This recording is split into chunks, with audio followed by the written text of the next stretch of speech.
Okay guys, another knee elbow here. He's got like a can opener style grip. He's pulling my chin to my chest. And then I use this for punching people in the face. All right? There's get the nose going sideways here. Not good for them. All right, so, but here's the thing. If I bump, okay, he's got a post, right? And I'm able to start doing this knee elbow here, right? He just places weight on his hand off of his knees, making his knees light so I can knee elbow escape. Okay, so here, doesn't matter if he posts this hand or this one.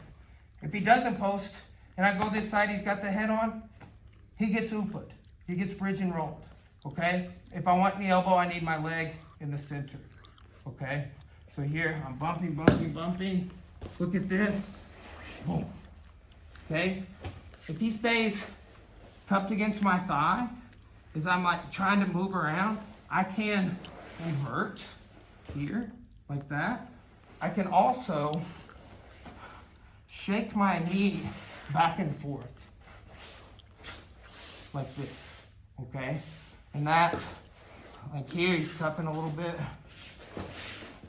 we'll recover, right? We did another video on that, but that's like a central problem. I just felt it. I'm like, oh yeah, and I did it, right? So just to talk about that, like on that last variation, right? I want to highlight those things. So we've got a lot of different knee elbow videos out. We're, been really working on mount escapes.